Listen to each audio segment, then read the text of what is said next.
नेपालमा सांसदहरूको स्यालेरी कति छ थाहा छ हजुरहरूलाई? 1 लाख रुपैयाँ भन्दा पनि बढी।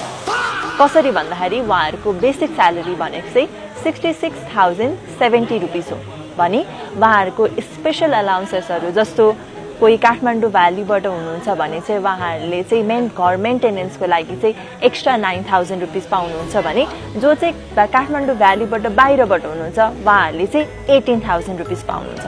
त्यसै गरी इन्टरनेटको लागि अथवा मोबाइल बिलको लागि चाहिँ उहाँहरूले एडिसनल 3,000 रुपिस पाउनुहुन्छ भने अरू घरको बत्तीको बिल पानीको बिलहरूको लागि चाहिँ उहाँहरूले 2,000 रुपिस पाउनुहुन्छ। सांसदहरूले पार्लियामेन्ट या कमिटी मिटिङ बसेका दिनमा चाहिँ मिटिङ एलाउन्सेस भनेर 1,000 रुपिस पाउनुहुन्छ भने ट्राभल एलाउन्स भनेर एडिसनल 1,000 रुपिस पाउनुहुन्छ। फर इक्जाम्पल 15 डेजसम्म मिटिङ भयो भने चाहिँ करिब उहाँहरूले 13,000 सम्म पैसा पाउनुहुन्छ। ओभरअल सांसदहरूको स्यालेरी हेर्दाखेरि चाहिँ इफ पार्लियामेन्ट्री मिटिङ भइराख्यो इफ कमिटी मिटिङ भइराख्यो भने चाहिँ उहाँहरूको स्यालेरी चाहिँ 1 लाख प्लससम्म पनि हुने रहेछ। Thank you.